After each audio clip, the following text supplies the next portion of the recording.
Hello again, it's Spencer's Triathlon Coaching Channel, and today we're going to touch base on how to do an Ironman, or also known as a full distance triathlon, as it was originally called and named in the first place. Ironman is a brand of triathlon, but everyone kind of knows that as the full distance triathlon, being, what's the bloody distances now? 2.4 mile swim, 112 mile bike ride, and then a marathon, just for shits and giggles to finish at the end.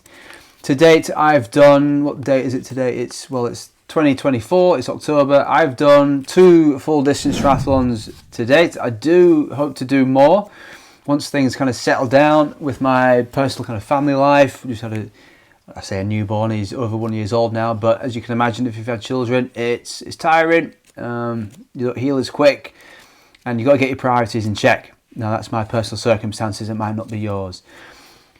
And I'll share some of my experiences with my lead up to my kind of events, and hopefully it can help you. The first thing I want to touch on is what kind of time available do you actually have? I would say you're going to need around 6 months from that first training session to your race date, whenever that's going to be. And I would say you'd need a minimum of 7 hours per week, a minimum. Again, you can build up to that 7 hours. If you start from afresh, that might absolutely obliterate you. You might start with 3 hours. But once you're up and running and you've got that hamster wheel going, you're going to want to do at least 7 hours, and that can go up 10, 12, 15, 18, 20 plus hours. Now, it depends on your training age, it depends what time available you have in your own personal life and your circumstances. When I did it, I averaged around 10 to 12 hours, and that's the best that I could do with work and family life. Now, the more time available you have, and assuming you're doing the right things at the right time on a consistent basis, the better you're going to do. It is as simple as that. The more time available you have, the longer you can spend in that base training of zone 2, that foundational base training. We do have other videos about that zone 2 training and the benefits of that, so check that out if you haven't done so already. And it gives you a better setup as you start with that training journey. And you can have a chat with your family members, more so your partner if you've got one. Are they on board with it? Be completely transparent with them what it entails and what it is, and what kind of sacrifices they're going to have to make for you as well. But I would say you're going to have to make sacrifices in order for them to make sacrifices. So have a bit of a discussion. You know your partner better than anyone else. How are they going to be, or how are they going to get on board with this? They might just go, yeah, no worries, Mark, crack on. Or John, or Margaret, or Susan, or whatever your bloody name is, and they might be completely down with it. If they're not from an endurance background and they don't exercise as much as you, they might not get it. And you're going to have a few conversations with them. So get your family member on board and be transparent with what's it all about. Because I have seen one particular marriage break down because of one chap. I'm not too sure what he said to them, but he was away a long time from the family, and they split up. Next thing we'll cover is what kit do you need. Now, there's other videos in this channel which suggest what you need to get going with triathlons, so there's more extensive detail with that, so check out the video for that. But at the very least, you're going to need a wetsuit, you're going to need a tri-suit, you're going to need a bike, and you're going to need some run trainers. You knew this already. But one piece of kit I'd highly recommend you invest in is a indoor smart turbo trainer, because if you are from the UK or even from Europe, then a lot of your base training, the steady state training, is going to be done in the winter months. And it can get a little bit hairy out on the bike. And if it lands on a weekend and the weather's a bit shit, it might not be feasible going out for a 2, 3, 4+ hour bike ride.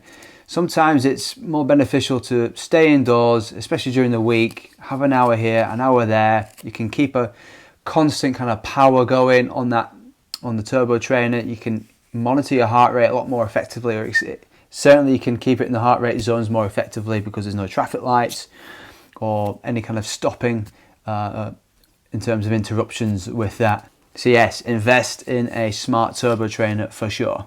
Now, the next point I'm going to make isn't essential, but it might be if you encounter some problems with your training. I'm going to suggest that you get a professional bike fit if you haven't had one already. Now, you might have had a bike fit for time trialing, if you're into that kind of thing, if you know what I'm on about with time trialing. Now, a time trial bike is different to a road bike, and if you've been fitted on one and not the other, you're going to want to get specific within that. So, for example, in troubles or problems you may encounter with these long bike rides is that your hip might start to ache 40 minutes into a bike ride where there's no real apparent reason for it, and you have gone fairly steady with your training. The setup might not be right. A few things might be out of sync, whether it's your handlebars, the seat, or other mechanisms on there. A professional bike fitter will pick up on these things straight away. Is it a lot of money if you get a basic bike fit? No, I wouldn't say so. If you get all the mod cons and all the bells and whistles and all the snazzy lines drawn on video analysis, then it is. But a decent bike fitter won't need that. The naked eye will do best. Like myself and many others, for my swim, I had my swimming analysed. I've had it done twice. I'm a bit of a visual and a bit of I learn from movement, so a kinesthetic learner, as they call it. Just by seeing myself swim from a bird's eye point of view, front on point of view, and from the side, I saw immediately what I could improve myself without the coach at the time that I had to help with my swim. And he gave me some drills to do, and it significantly worked. It helped transform my swimming style, and off I went. And then I had another one, a follow-up one, about probably one time, about, I don't know, I like to say 12 to 18 months. Again, further improvements were made. So yeah, I would definitely recommend a swim analysis. And again, shop around. You don't need to cost the earth with this, and that'll definitely help you. And finally, you could get a run assessment. Again, these don't cost the earth.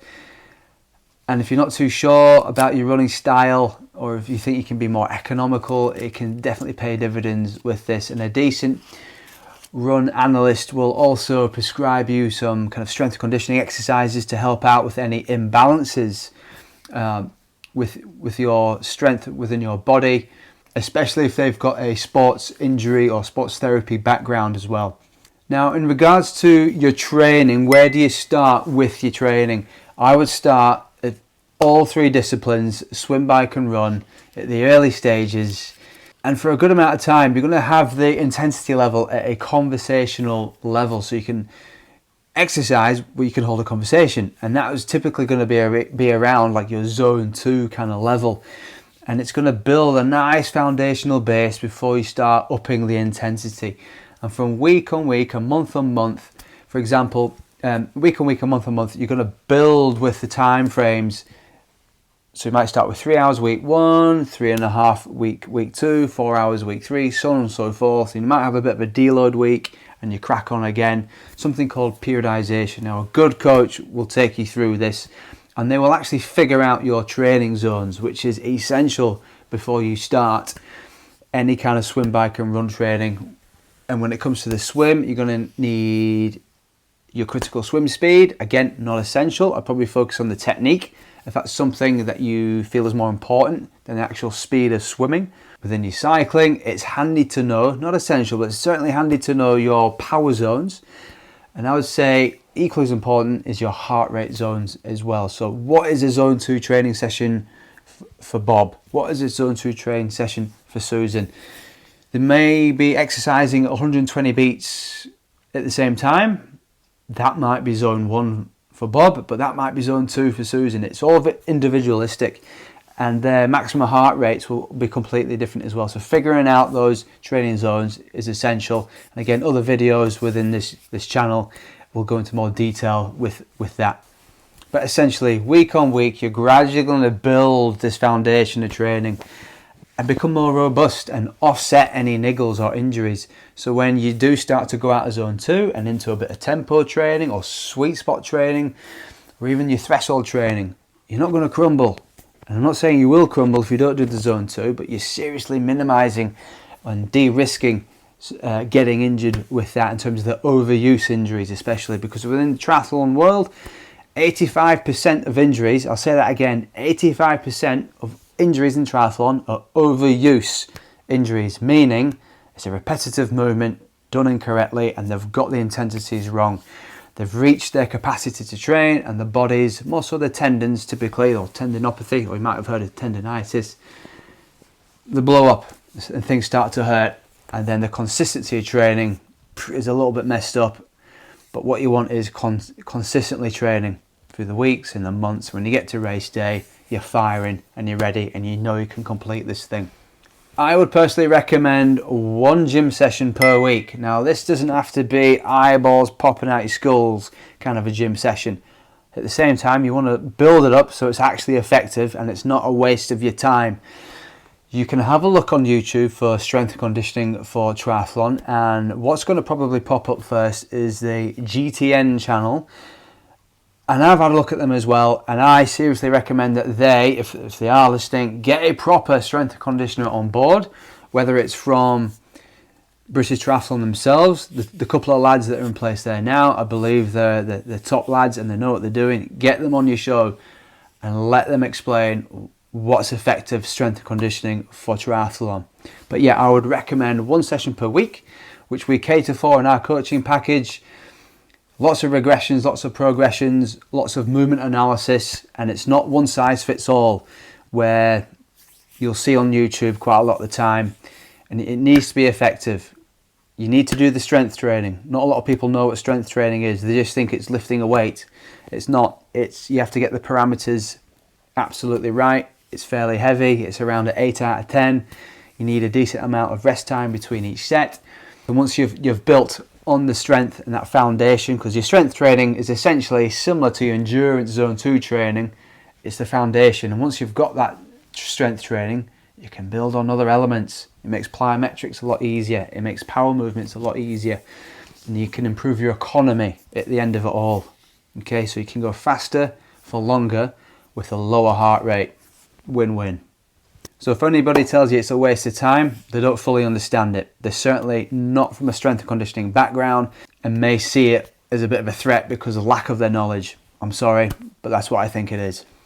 And when the time gets closer and closer and closer to the race day, you're going to roughly know how long this thing's going to take you. You're going to have a research the demands of the event coming your way. So whether it's flat terrain, whether it's hilly terrain, is it in a lake when you're swimming? Is it open water? For example, and I'm aware, not that I've done it, I'd like to do it one day, Ironman Wales, the one that's just gone in 2024, very choppy waters. And if you're not used to that, how the hell are you going to deal with that if you've just been swimming in a pool? But better if you've been swimming in a lake, fine, but it's a sea swim, I believe, and if it's choppy, do you know what you're doing? So again, you're going to get specific with the training and get specific with the event itself. And in regards to fueling, you need to train the gut. If you haven't trained with gels or carbohydrate solutions and then you just do it all on race day or on your big training days coming the weekend when you get a couple of months out, the volume's going to be quite big at this point.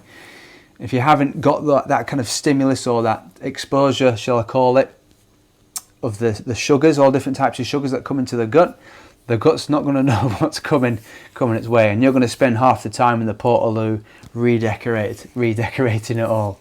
So you can actually train the gut. There's a really good paper out there, a systematic review, a sports science paper, a journal, that shows you why diarrhea comes or the vomiting comes if you throw all these substances towards the gut. And more so it's because the gut doesn't have the enzymes to break down all of this stuff coming in, and it just does what it knows best, out the front or out the back door. Not very pleasant. So I'd say with the fueling, again, whether it's 60 grams all the way up to 100 grams per hour of carbohydrate, again, it will be dependent on you and how fast you go and what heart rates you target on that race day. But train the gut, get it used to it, prepare for get it used to what's about to happen and what's coming its way. So there's a brief introduction in how to do an Ironman. If you need any more kind of information, please reach out, mention something in the comments. Have you had any of these experiences? Has any of this helped you? If you've watched this video, and if you're looking for kind of coaching advice or anything like that, get in touch. Have a look at the website. I'll put it in the comments below and we'll get you going. Thanks for listening.